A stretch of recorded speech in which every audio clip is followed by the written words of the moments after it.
much longer after that. Yeah. But at least they won't be fainting. Or when they do go down, they're not getting back up because they're dead because you're a bastard who didn't give them water. It's the permanent faint.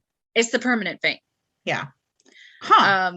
They also said previous studies have also reported that taurine, which is an immunosulfonic acid, when given to myotonic patients, which I assume they mean humans, okay, can reduce the symptoms of the condition. However, it has been shown that it neither antagonizes the condition nor prevents it. So it just kind of reduces the symptoms. So I assume that if a human has this genetic abnormality, they're taking some kind of supplement amino acid to kind of lessen the effects. But so far, there's been nothing other than severe dehydration that has made it completely disappear. Weird. So, yeah. I'm still stuck on that. Where did these guys come from? You're still stuck on what? Well, that's just so backwards. Like, not having water should cause muscle cramps like that. Right. I just expected the opposite. It's counterintuitive to me. I'm baffled. That's okay. Yes, but at the same time, the goat just seizing up and falling over is counterintuitive to nature. So it makes sense that, it's all a bunch backwards. Of mess. They're just all backwards.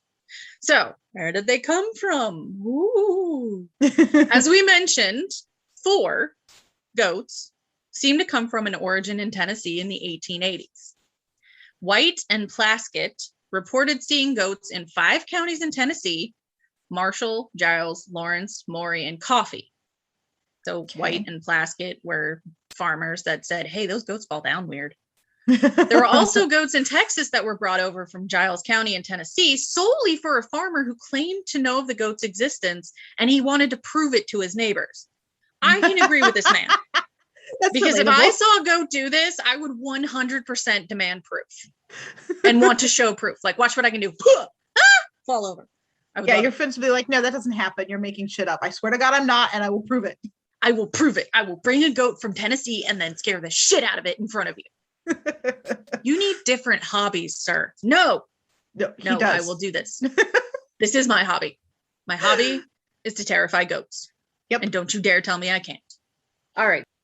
These goats, because of their squat nature, they're unable to jump over a normal size fence. So they actually became more desirable in this area because many farmers in this area use stone walls for fences, therefore containing their goats, not like the wire fences, because a lot of breeds of goats are extremely agile, escape artists. So this little squat, walking, falling over, fainting, footstool with big bug eyes can't jump over the big fence and therefore was more desirable. So take that, fence jumping bitches. So that's why they became more prevalent in the area. They were easier to contain in that area. And honestly, they're adorable. I don't know who could eat a goat, but I would just be like, no, I want an entire field of these bastards. And I will charge a dime for you to come out and run out and go, ah! And then just watch them all fall over. It'd be amazing. I love it. So the MGR, which is the Myotonic Goat Registry. Well, I love that exists. Is that like the AKC for fainting goats? Yes, specifically for myotonic goats. They have created their own registry. Wow. They believe that maintaining the breed is of great significance because duh. They believe the breed is more than just muscular stiffness, but it's because they're hilarious and adorable. So that's the main reason. However, they state there are more important factors in order to maintain the breed, which includes their quiet behavior. They also seem to be parasitic resistance. Okay. So they seem to be resistant to parasites, probably because they're so fucking dense. The parasites are like, I can't, man. I just can't even get in there. It's too much. It's impenetrable. That layer of fat, I just can't get to the guts, man. It's not happening. So they also have a good mothering ability because if you saw your kids falling the fuck over, you'd be like, okay, you need some extra lessons. Oh, wait, I've done it too. God damn it. I just love it.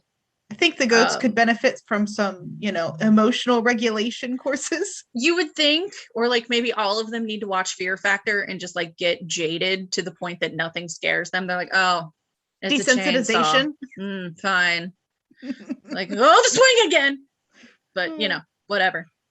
Therefore, to protect the myotonic goat breeds, the MGR registers all crossbreeds. Because remember, the crossbreeding, they tend to be thicker, hardier, parasite resistance, all that stuff. Registering the goats allows for reduction in laboring offspring as purebreds if they are not, because apparently they're snotty like that. It has been controversial over the years as some breeders think crossbreeding should not occur, probably because they like the fainting, and maybe the further on genetically it goes, they don't faint as much. But who knows? That's probably because, again, nature doesn't want that to continue. It's not exactly adaptive. It's like, please stop doing this. I made one mistake. It was tequila. I didn't sleep well. It's not my fault. Please stop making it worse. But it is also for the fact that they are able to keep them in minimally fenced in farms due to the lack of desire to jump anything over 0.5 centimeters because they have little tiny squat legs. Yes. Because it's an issue, obviously, for most farmers that many goat breeds try to jump over the fences, enclosing them. So there are reasons that they would prefer to keep the bloodline pure, not just for the fact that if you spook them, they seize up and fall over. But again, nature's probably like, stop it. Sense fainting goats tend to be docile and smaller than other breeds. Again, small, dense, except for those chunky boys that are just like, could you imagine just like the sound of this big giant ass goat going woof, woof, woof, but he's so small to the ground. He's just like a little, I don't know. I just picture like from Beauty and the Beast when the dog turned into that footrest and is running around. That's all I picture. These big round bellied ghosts. They do make lovely pets. Yeah. Which I want. So bad. I would love to have fainting goats, and I would love to have the dwarf goats, just so small that I could pick them up and put them in pajamas. And yes, I have problems. You want like any goat. I really do. Yeah. I mean, there is that one goat that looks like a horror show. Like when, yeah. I know when you're talking about, like, they showed the skull on something, and I was like, what is that? It looks demonic. Yes, it truly does look demonic. And if you see them as babies, like they'll show you a picture of these babies, they look like fairy goats because they have these long, like they have these long ears that like curl like some beautiful ringlets, and they're just so cute. And then they grow up and it looks like they got smacked in the face with primordial backwater genes. I don't remember what these goats are. The hell? I don't remember either. They left an impression. They did, because they're horrifying. I love all goats, but if that one came around a corner, I'd be like, oh my God, this is the end. Yeah, it was terrifying. It is. And apparently, like, they are highly valued. Like, really? One of those damn goats won a beauty contest, which I'm like, it was rigged. No, oh God, they're horrifying. Okay. They're a horror show. Yeah. They're a horror show. I'm gonna have to like freaking Google and find out what this goat name is. But I don't remember I don't remember where I saw it, but I only saw the skull. I never saw the goat itself. Like, I don't even know what this goat looks like in real life, but the skull was terrifying. Yes. The scary looking goat breed. Let's see if that brings me anything on the Googles. Oh God, it is. It is the Damascus goat. Oh, I remember Damascus. Oh, Damascus goat. He's a goat monster. Creepy. They look so weird. Like as a baby, it's the cutest thing. You're like, oh my God, it's a fairy goat. But then as like an adult, you're like, what the fuck is that? Like, it looks like some animal from Star Wars that they would, it's awful. Here, let me see if I can put it in the chat. I mean, I know you saw the skull, but I did. I Googled. See, some of them don't there. That one's bad. The most beautiful goat lies. Yes, lies. They're like, this is the most beautiful goat. And I was like, who were the judges? Yeah. And did you pay them? Well, they probably did. They're terrifying. Yes. Yeah, but it's the Damascus goat. Lots and lots of money. It'd be like, okay, we're going to show you this goat. I promise it's a goat. I promise it didn't have like an accident. There was no facial deformity. He was born like that. He can't help it. But you're going to make him the most beautiful goat. We are going to have to throw some Damascus goat pictures. Damascus goat pictures in there, especially the ones of the babies where they look like, oh, they're so delicate. So no. So they do tend to be lovely pets, which we love, even though their primary classification is that of a meat goat, which not to me. Breeders do split into two factions this day, those that raise them as meat goats. And I hope God has mercy on their souls for turning these goats into sausage. And those that keep them as novelty pets. That would be me. And this is the part where I read from Farmers Monthly or something. Modernfarmer.com. It says congenital myotonia is hereditary, so there is no danger in consuming a fainting goat's meat. I added, however, you do have to make peace with the fact that you are eating an adorable, bug-eyed, squat little pile of amazing. Pile of amazing. Yes, because they're so cute. But that's just my opinion. I saw the Damascus goat again. Oh. Did you see the skull?